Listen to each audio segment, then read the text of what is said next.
Welcome back to another episode of the Jackie Serviss Show. This one's going to be a lot of fun.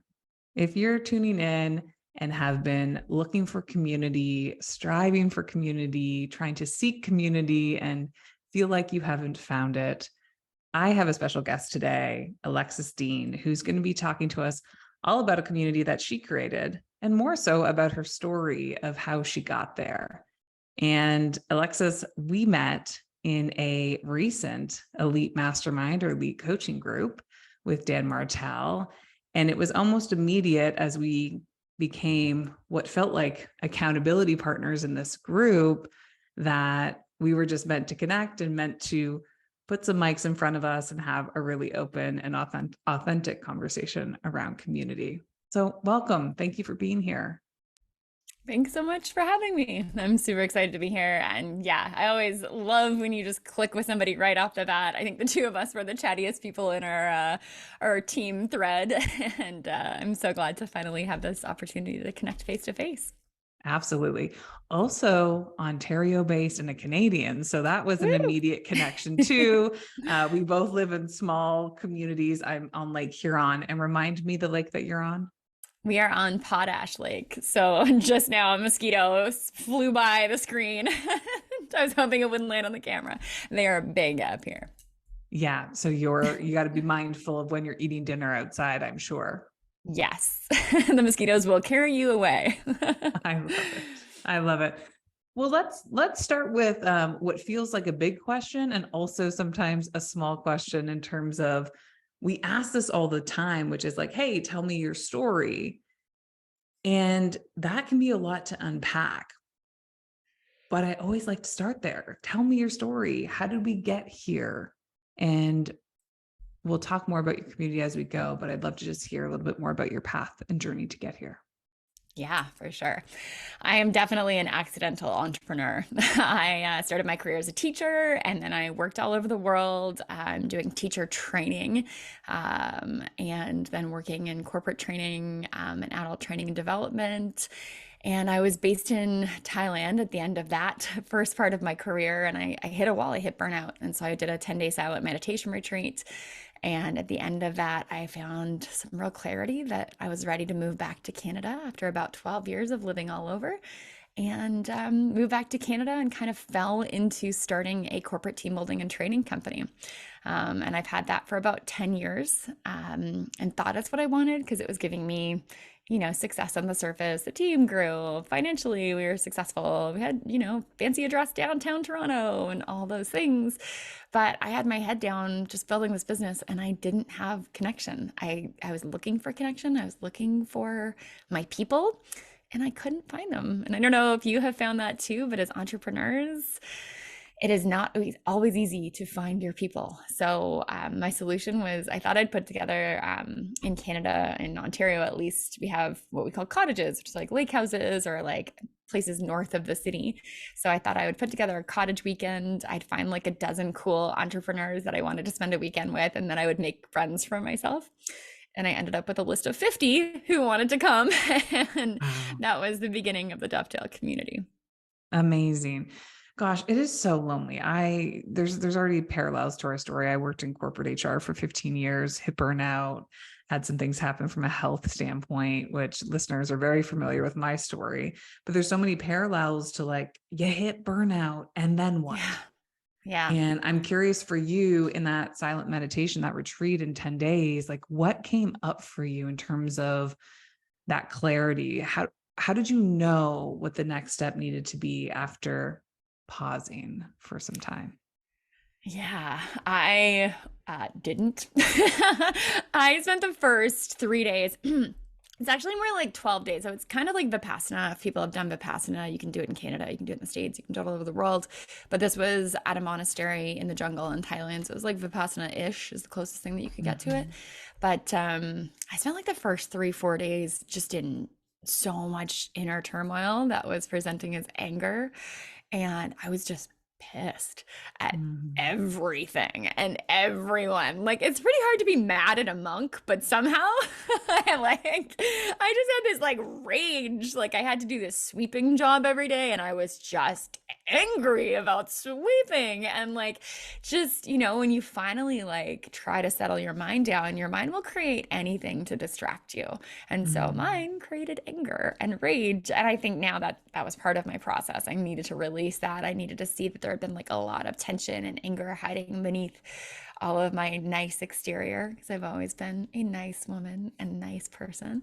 And yeah, about 4 or 5 days in, that kind of broke. It was a partially fasted retreat. And even when we were eating, it was like a light soup, or like they actually gave us sticks at one point. So I think it took 4 or 5 days for like my system to clear itself out and for like that clarity from fasting to kick in. Mm. And really, I didn't like while I was there, I didn't even think I was like searching for an answer about what I should do. I thought I might go back to the job I'd been in.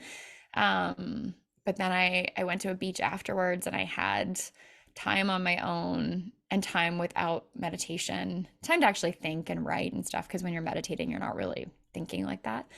And that's when the clarity came. And the clarity really just came from a level of self-confidence that I didn't have before. It wasn't that I didn't have ideas. I had all sorts of ideas. I was really creative. It's how I grew in my career and became successful. But I just didn't have the confidence to start something of my own until I took that time away and recognized that I had it all within me. Isn't that the truth? Gosh, I've been on such a similar journey of unpacking this exterior, the conditioned external that we project out based on all the stories and the upbringing and culture and media and all the things that come into our lives that create this external persona that I felt, I'll talk through the lens of that I felt I should look like, should be like, should act like the good girl. That was obviously a big conversation the last couple of years, is what does that mean? How do we unpack that? And you're so right. This journey back to self, this journey to realize we have all the answers within, and Mm-hmm. breaking down the exterior, the really hard exterior for me, at least, that I had built up almost these walls, and I'm still unpacking those walls. Don't get me wrong. I'm still very much in the journey. It's just amazing what can happen when we take the time to pause and slow down and tap into what our inner guidance, inner voice, inner knowing is actually trying to tell us. Yeah, Mm. it's a skill. It's a learnable skill. I think people think that they don't have it or they're not a visionary, because that term gets thrown around. I think it's just something we can practice doing and everyone can learn how to do it. What does that look like for you? So if somebody asked you like, well, how do you practice or how do you develop that skill? What are some of the tools that have really supported you to develop that one? Yeah. I mean, if you don't have 10 days to take off into silence and a meditation retreat, it's such a cliche, but it's meditation. It's just quieting down everything external and making it a priority. And nobody wants to do it. And everyone thinks I have more important things to do. I've got to get to, whatever is going on in your business at any scale of business, whether you have 2,000 employees, 220 or two, whatever it is, everyone's capable of making those excuses of like, who has time for that? That's not a priority. But actually carving out the time, like I have it on my calendar every Friday afternoon. I take a couple hours because of where I live. I either go for a hike or a canoe by myself without my phone, without music, without podcasts, without distraction. And then I take my journal and I give myself the freedom to like just check in with myself. And sometimes I write and sometimes I don't. Sometimes I feel like trail running instead of just hiking, and I need to just like get that out of me because there's something stuck inside my head or stuck in my body and I just need to go shake it off. And sometimes I, do the whole, I'm a big follower and user of this program called The Class. And so sometimes I'll just like go out in the woods and do the class moves, which is just like letting it all go. But actually prioritizing that check-in with my inner wisdom is probably the biggest business tip I have for anyone. And like the most successful people I know are doing that in some fashion, whether it's through running or swimming or hiking or meditation or whatever it might be. It's just that like actually intentionally putting it on the calendar and not letting anything else get in the way of that. Mm. Gosh, it sounds like our 5 non-negotiables that we're in this community with. Yeah. That I've been doing said, that a while. I really recognize and commend you to put it on the calendar. Mhm. I live and breathe by my calendar at this point in the growth of my business. And I look at my calendar and I take note to what are the things that are on that calendar. And I'll be honest with you, meditation is not on there. Reading's on there, which is a form for me. There's definitely working out, which is a form of meditation for me. I'm with you. There's something that happens that transcends differently for me when I put pen to paper.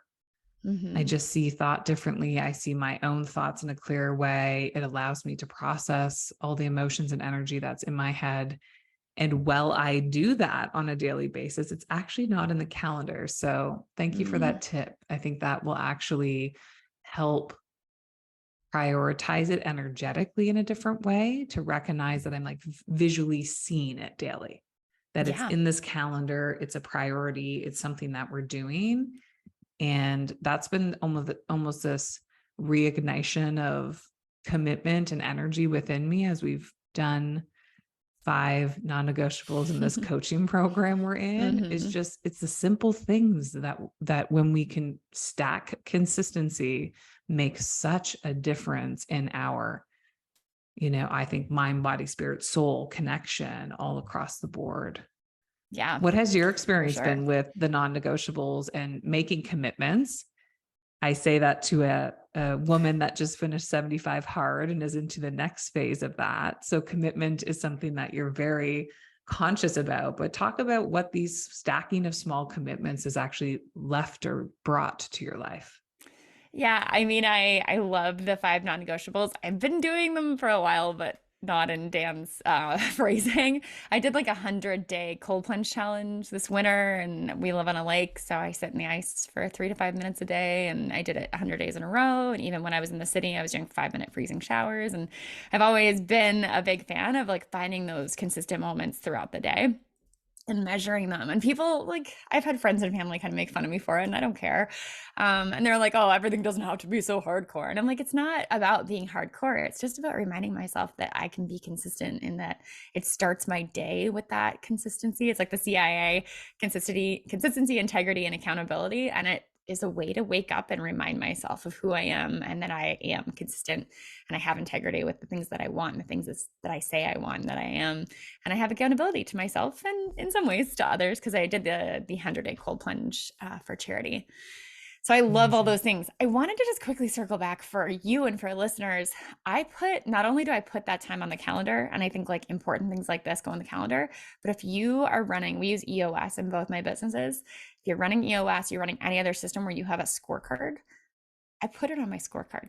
And I would recommend for your team members to put this stuff in your scorecard. I put dreaming and scheming and the number of hours that I do it every week on the scorecard. And we actually track the data of when I'm taking that time every week. When I'm taking that 2 hours, we can track our sales going up, which is kind of wild.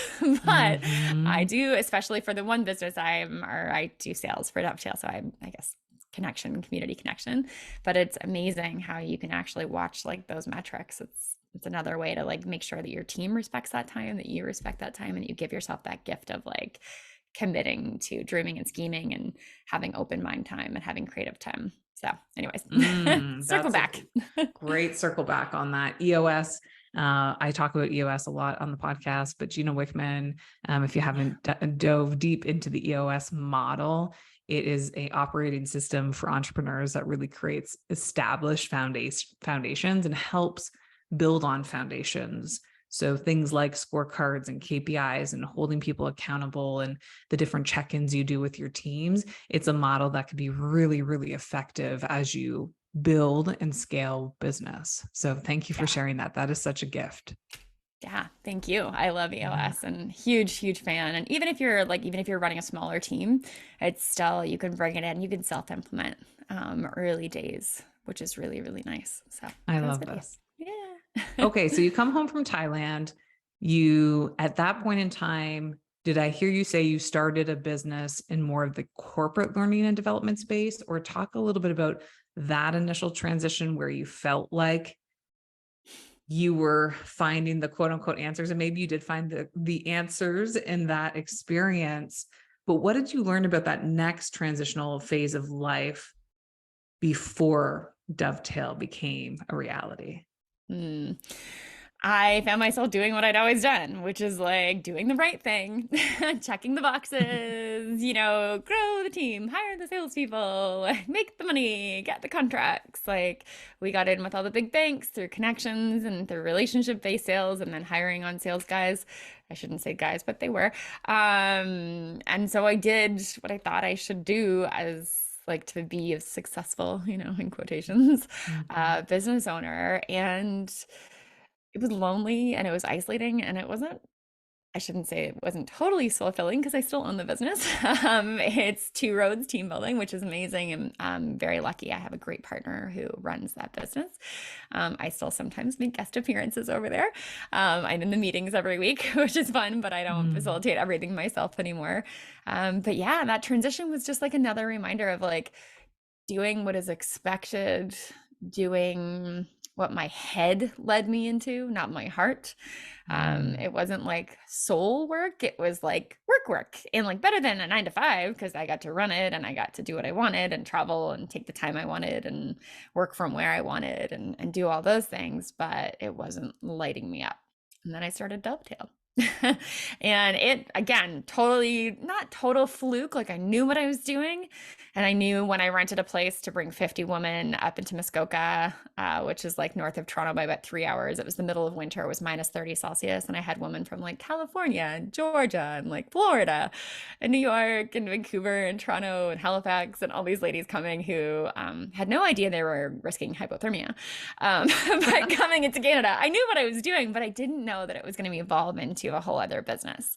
I knew that I wanted it to be at least this gathering. And then if it worked, maybe we would do another one. And that's kind of how it went at first. It was like we did the first one. And at the end, they were like, what are we doing next? And I was like, I'm going back to work. And they invited one of the ladies from New York, said, why don't we bring a group down to New York? So we went to New York, and another one had a winery, and she was like, why don't we do a winery weekend? So I led one of those, and we had about 25 women on each. And then the opportunity came to do a West Coast summit. So I did another one, and kind of on and on it went like that for a couple of years until I realized like I am burning the candle on all ends and not treating Dovetail like a business and not having enough team support and draining the other business to like support Dovetail, which is not good. And that was a big transition too of like this beautiful community that you have built is also a business and can be a business, and that there is no shame in that. I love this. There's so much to unpack here. I'm so curious to hear about just different insights you've gained through this experience of building community. I always like to ground energetically into what language means. And I'm curious for Mm, you, what is a community? How do you define it through your lens? yeah. Real community to me is, I think the term is often misused right now. I think everyone who has an Instagram following is calling it a community. But community to me is where really high authenticity and really high connection collide. And so it is a space where people feel a deep sense of belonging, where they feel safety, where they can be completely themselves in the right community, in the right fit community. We are completely ourselves. We don't have to wear any masks. And where we feel deeply, genuinely connected to one another, not to one figurehead or one guru or one influencer. That would be a one directional relationship or what is it? Parasocial friendship, Mm-hmm. which is like that. We think we're friends with the influencer, but they don't even know us, and we don't really know other people within the so-called community. And so, yeah, that's what it is for me. And for the woman in Dovetail, it is a place of deep belonging and real relationships and authenticity and really high safety and trust because we bring together some pretty epic business owners and making big moves and all those things. And you can't do that when you're in a space where confidentiality isn't respected or when there's like hundreds of people or when people are intoxicated and loose-lipped. So it's Mm-hmm. yeah, it's been a different sort of space than I'd ever been participating in before. I love this. Let's unpack Dovetail a little bit more. We'll talk about the summit in a minute. My curiosity is, when women find you, what are they seeking? Hmm. They're seeking a few things. So some women just think that they need, I guess, like I would say a lot of women, when they first find us, if they're first introduced to me or to other community members, they're like, I just need a really good network. I just need other women. I'm looking for referrals. I'm looking for resources. I need business insights. Like, I need a network. I hate the word network. Um, Network is like low connection, low authenticity, business card swapping kind of thing. But that's sort of where some people come in. That's what they think is possible for them. They're like, I just think I need some people that I can, we can do business together. That's a kind of like at the club. Like if you're a club member, most clubs are kind of like that. It's sort of networky. There's not really a deep connection. And then we get the woman who, they're in a place in their life, like most of our ladies are in their 40s, 50s, 60s. They've found success or they've built success for themselves, but they've built it in their business and they haven't necessarily integrated that into the rest of their life. And so they're in a place where they might be in the day-to-day of their business still, or they might have stepped back from that, or, they're no longer the director or the CEO, and they're looking for more. As in, like, okay, I can do anything. Maybe I have young kids, maybe I don't, but I can do anything with my life at this point. We could move to Italy. Would that be satisfying? I don't know. Like, I could put my kids in a different school. Maybe that would be good. I don't know. And they're kind of in a place where, like, maybe they want to become investors. Maybe they want to start something new. Maybe they want to build a software company. We have women who've done that. But they're not entirely sure about the next play or how it's going to fit with their life or even who to talk to about it. Because, like, other people don't get that. If you're in a community where people are just growing and scaling new businesses, they're not in a place where they can talk about these kind of options or what next or legacy or anything like that. So we have women who are in that space too. And it's hard. I get it. I talk to all of them. It's really hard to find a space where that kind of conversation is possible and where you're going to find the support, the solutions, the ideas, and be able to bounce around the ideas about what might be next for you. So, oh my gosh, my soul is lit up. one of my core values is depth and connection, depth and conversation, real conversations about, I love growth. I love being surrounded by just different conversations about things I don't know anything about, just so that I can be open and a sponge to soak in something new. And curiosity is something I love, just seeking more and asking questions from a place of genuine interest and not accolades anymore. The moreness is no longer for a badge of honor. It's genuine curiosity and following those little breadcrumbs that are there for us in life. Yeah. I can't tell you how often I've been seeking community like this. In transition from corporate leadership to running your own business, when you're in an environment like a corporation, this is my experience. You grow up in different organizations, you build a brand in that organization, you become known for things in that organization. And a lot of the external validation of titling and financials and those accolades, like the gold stars that were presented to me, made me feel worthy. And as I broke down to break through, there was a big, Alexis, I'm not sure if I've shared this with you. I was diagnosed the week that I became a VP of HR. I was also diagnosed with a brain tumor. I did not know that. Oh my gosh. And in hindsight, a decade later, I can see the correlations of my body physically breaking down to the disease that was the environment I was in, the beliefs and the stories and perspectives I had created in my life. So went into I have been on a deep inner journey for the last decade, unpacking those stories and those thoughts and those perspectives and craving community in a different light, in a different level.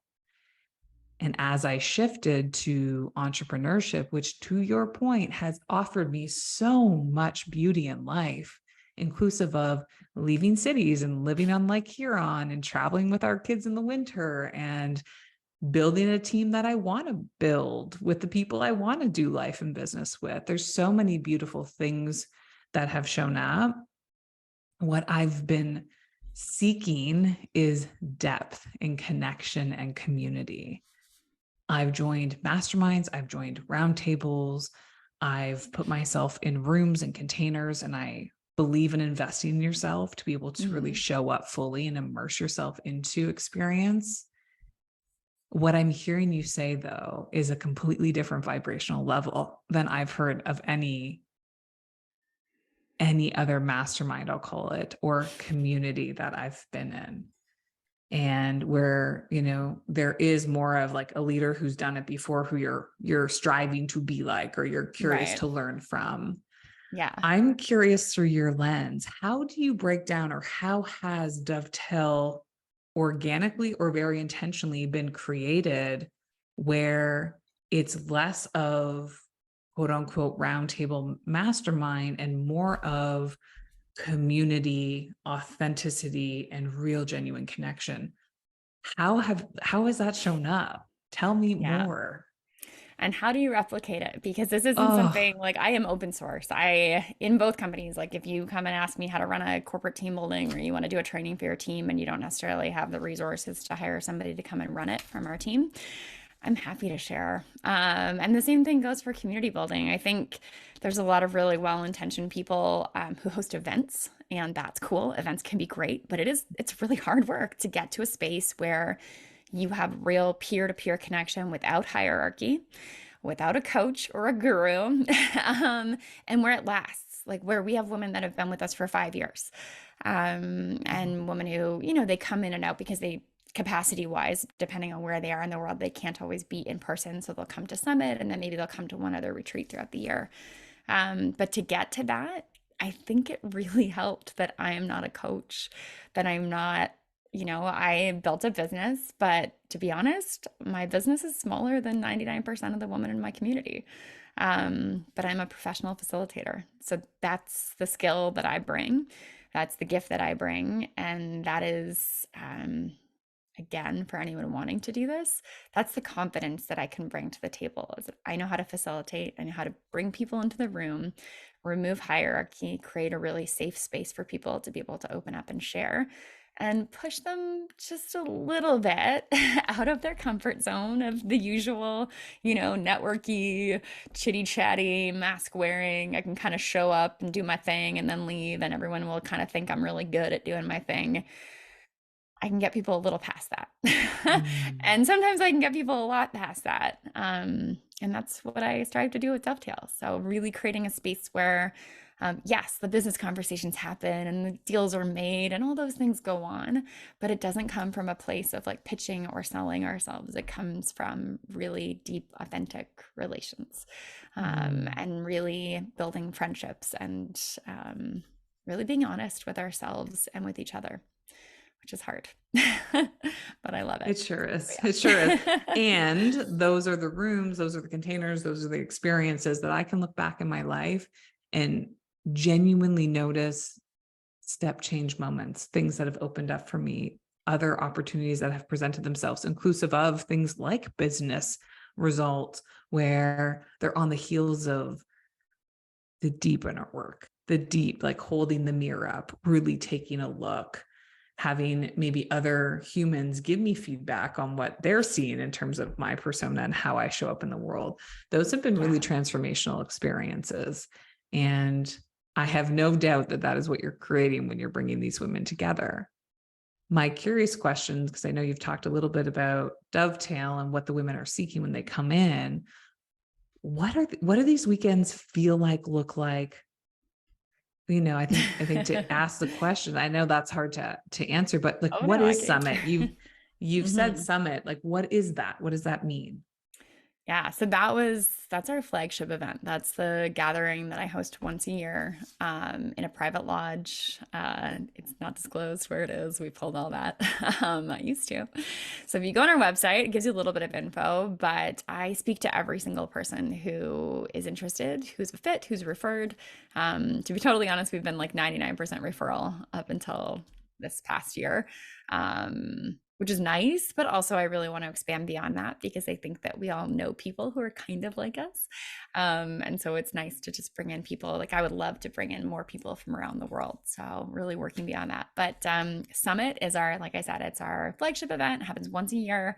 We invite 50 top women entrepreneurs from across North America and around the world, but mostly it's North America, a couple of Europeans and a couple of Australians thrown in the mix. And it's a 4-day retreat meets unconference. We have no stages, nothing is filmed, nothing is recorded, and everyone signs an NDA. There's no pitching, but there's a whole lot of real that comes to the table, which is really, really, really nice. I facilitate it myself and then with women from the community. So because there's no stages, we like to use lodges. Last year we went to a private location in the Bahamas, but this year we're at another lodge. And the reason we use lodges is because they create coziness and intimacy and comfort. Mm-hmm. People can let down their hair, take off their shoes, wear slippers if they want. And we host roundtables that are facilitated by women within the community who either self-nominate or who peers nominate. It's kind of a nice thing when your peers nominate because it's something that they know that they're interested in hearing from you on an experience. And so we have a lot of authors in the group. A lot of our ladies are like top speakers in their industry. So sure, they could come and give us their typical speech, but the nice thing about Dovetail is you're going to have a real conversation with them and not get their usual speech that they give in front of 10,000 people, which is really cool. So our roundtables are usually 6, 7, 8 women at most. Really intimate settings where the woman who's hosting that roundtable is sharing from her experience and then opening it to a discussion and conversation. And because everybody in the room is so experienced, the conversations that happen are not just from one woman's expertise. It's sharing from everyone, it's asking questions from everyone, it's storytelling from everyone. And I would say the biggest outcome from Dovetail is that we don't know the things we don't know. And so at Dovetail, people realize the things that they don't know and they learn about them and their minds are open to them and their eyes are open to them. And they realize that, they didn't come in with this approach, that they leave with the approach of like, that there is so much in the world for us to learn. And there are so many incredible people to learn it from. And it's really, Summit is designed as the beginning of a lifelong relationship. Even if I'm not in that lifelong relationship, like we have women, to be honest, we have women who came 4 years ago and then COVID happened and they didn't stay in the online group, but they're still connected to each other, which is all I really care about. Like I'm no one's guru, I'm no one's coach if they decide not to stay in the things that I'm hosting, but they're still in a relationship with other women who support them. That's my goal with Dovetail. So that is our summit. And we combine those, really powerful, intimate roundtables and conversations with like delicious food. And I curate the seating for dinners so that everyone has a chance to, because I know everyone's story, I want to make sure that those connections are made, especially if there's things people are seeking or that, in conversation, I recognize that this would be something that could really support them.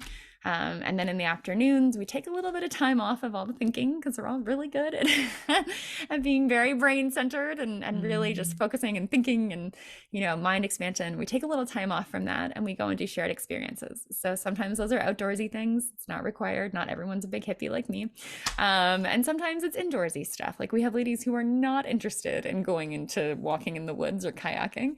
And so in that case, we have local artists come in, we have massages and other indoorsy things. But the idea is that we just take a little bit of time away from the thinking and the thinking and the thinking and give ourselves a moment to lay in a hammock or do some art or go for a kayak. And of course, there's conversations happening then, but it's just that mental pause and the break to allow the learning and the connecting and all of the goodness to soak in. So that is Summit, and I love it. Oh my gosh, I know I can feel that. I feel that through a computer screen, and there's just a different vibration as you're talking through it in terms of like what it really means, what it stands for, and it brings me back to a conversation you and I had off camera when we first hopped on, which was that there's so much loneliness in the world, especially on the heels of COVID, as people are trying to reintegrate and find their feet again in a lot of ways.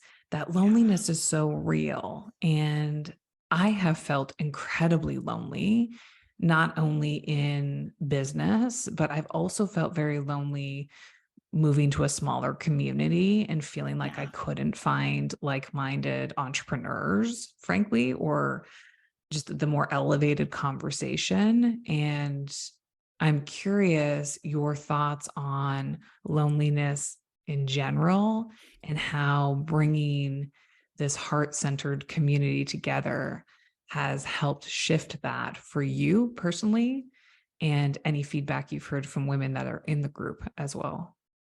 Yeah, totally. I think entrepreneurship is amazing and it's terribly lonely. And that's not like a sexy marketing thing. It's not like I'm putting that on our homepage, like entrepreneurship is awful and lonesome, but it really is. And like as you grow, as your business grows, it can become more lonely. Once you're even more, at a different level of success and maybe you've written the books and you're on the big stages and, you've got a team and of people that are looking at you and maybe you've got a board. I mean, the loneliness is just amplified. And then you get to a place where you don't want to burden the people around you by telling them too much of the truth, and you don't want to scare the crap out of people around you by telling them too much of the truth. And so you just keep it all in because you can do it all, right? You don't want to burden your partner, you don't want to burden your family, you don't want to burden your friends who probably aren't going to relate if they're not really, successful entrepreneurs. And then you really can't open up because if you start telling like your team and your board that you're having doubts about anything, that's just an invitation for disaster. And so it forces us inward.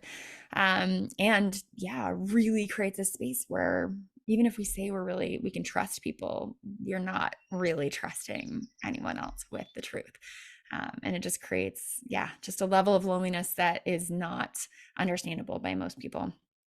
And so I think, you compound that with like the COVID loneliness effects and what's happening in the world at large, which is like the Surgeon General in the US just declared like an epidemic of loneliness and the mental health impact of all that. And it's like, woof, a whole lot for entrepreneurs. And so my part of what I do with Dovetail is create a space where people can show up and turn to each other and say, like, we've had situations in the community, just to give a story example is probably better, but where people had to make major layoffs and it was going to be in the public eye and it was going to get messy and they knew that they were going to be shredded, that personally they were going to be shredded for it. And like, who do you go to with that? Who do you talk to? Like, do you go to your partner who's already feeling the pressure and that you want to like have that escape almost from work? You can't go to your team and talk about it in the same way. And so like she was able to come to Women in Dovetail and say like, this is what's going on. How do I deal with it? And there are other women who are able to say like, oh my gosh, I went through the same thing.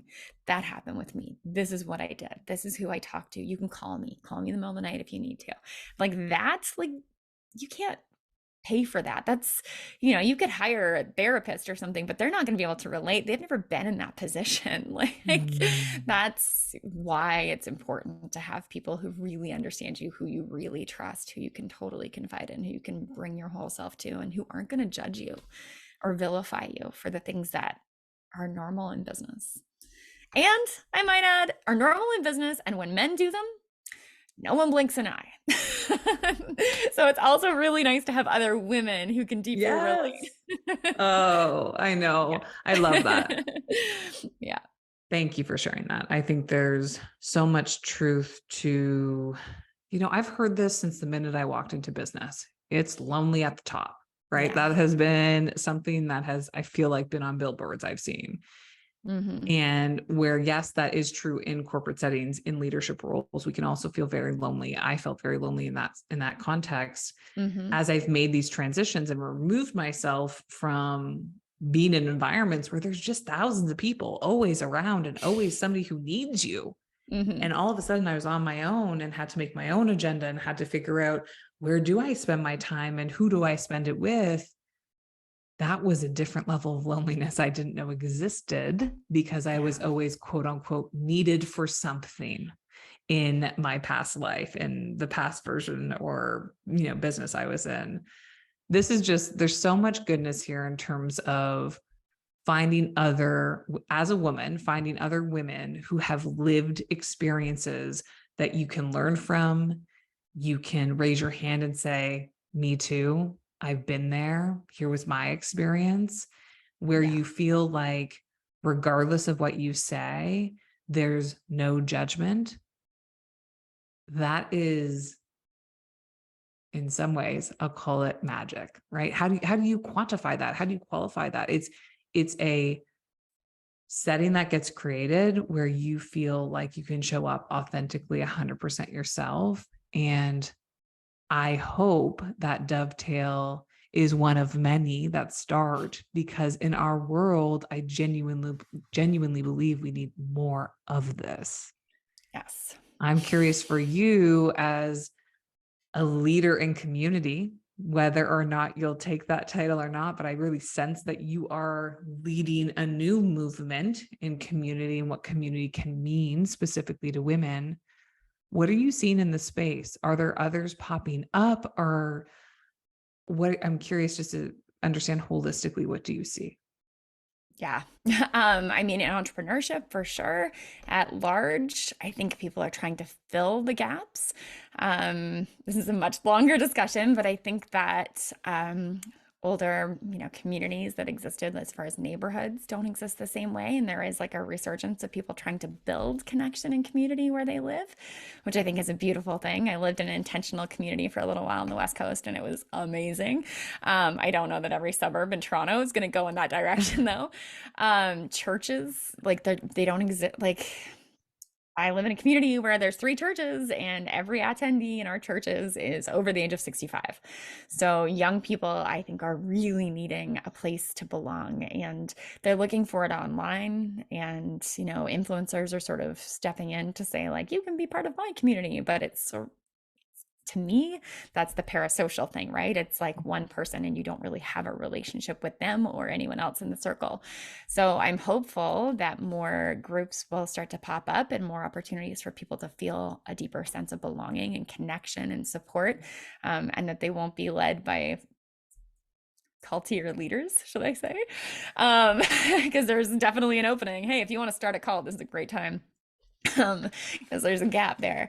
And then when it comes to entrepreneurship, I think I'm starting to see more of it. I think more people are looking for it, so they're trying.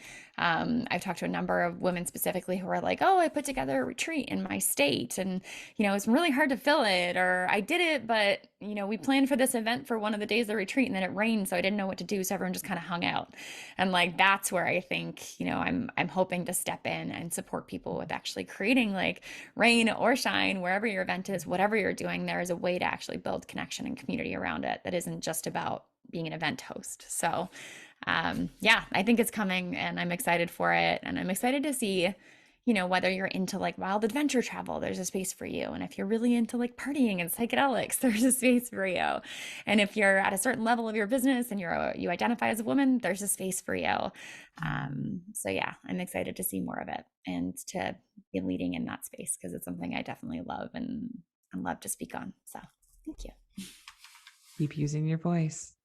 You're needed. And the fact that you bring that skill set of facilitation to the table, where you understand how to move people through experience in a really authentic and genuine way, can support so many others who are seeking similar outcomes of just real authentic connection, and maybe don't come from similar backgrounds where they have the language or the frameworks to be able to move people through genuine experience. So I love it. Keep using your voice. I'm a new and will be a longtime fan. I just have loved conversation and the connection with you, and so excited to continue to build our relationship, as I know it's just getting started.